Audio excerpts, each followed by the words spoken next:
Hi friends मु स्वागत करुच्ची तो आप समस्ते पचारे कि तो मो वीडियो नहीं आसबार कारण होची आपण मैंने पचारे मत किसी क्वेश्चन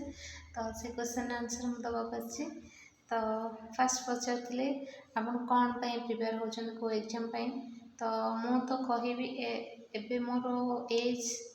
हिसाब रे मते स्टेट ही प्रिपेयर होगा पड़ुछि only for state not central पे मोर एसी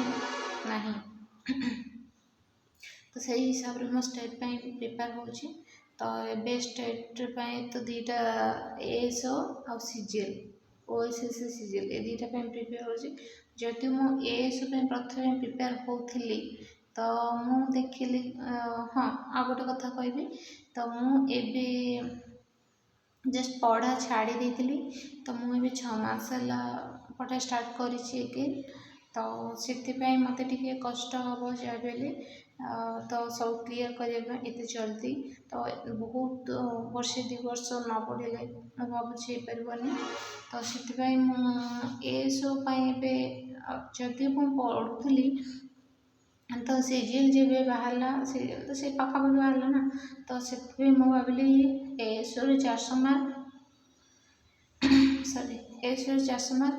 आ सीजीएल 200 मार्क तो 200 मार्क एएसओ तुलन टे कम रोचे मार्क तो मुझे भाविली क्वालिफाई न कले भी तो मत इजी हम पढ़ाई एएसओ ठार आ गोटे कथा जानते एएसओ समस्ते पूरा ए लगी पड़ते एएसओ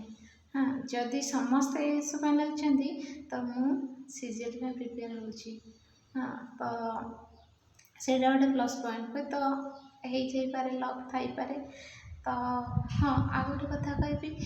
आम ना पाठ पढ़ला बेले पूरा डिमोटिवेट हो 6 मास पढ़ी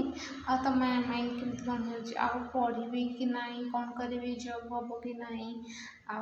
मोर तो मैरिज वर्षे 1.5 वर्ष 1.5 वर्ष है मैरिज 1.5 वर्ष है मैरिज तो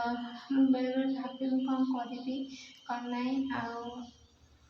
तो से मुझे डरी जाऊँगी आपण को मैंने मैरिज मैरिज पर पढ़ापढ़ी कर प्लीज जनइबे तो जहाँद्वारा मुझे मोटिवेट हेबी तो पचार एज पचार एज मोर देख मोर सेंट्रल हेनी central minimum maximum age 27 I think तो मोर 27 नुहे स्टेट मुझे केवल आप्लाय करी तो आप गेस करने मोर एज के तो ये सब कथा हाँ मु कोचिंग नहीं कोडी भी नहीं सेल्फ स्टडी करुँची देखा ये तो सुविधा ना आम जो एरिया अच्छु तो आमर जीवार अच्छे आ गोटे जगह प्रमोशन हो हजबैंड जब प्रमोशन हो जाऊँगी तो आम जीवु आम एरिया को पलैबू से जब सुविधा हुए तो मुझे नहीं पारे किसी कोचिंग नहीं पारि ट्रेनिंग नहीं पारि तो एपर्यंत तो मु सेल्फ स्टडी करुँची देखा जाओ कौन हो आशा कर पढ़ापढ़ी सब भल चलता आपण मैंने जॉब पाई जातु खूब शीघ्र कमेंट मध्यम जनातु किए कौ एग्जाम प्रिपेयर होती आपको मैंने मैरिड प्लस प्रिपेयर होती ताकि मत टे मोटिवेट मोटिवेट हो पारि तो रोची नेक्स्ट के कथा बाय भले रुहतु भल पाता।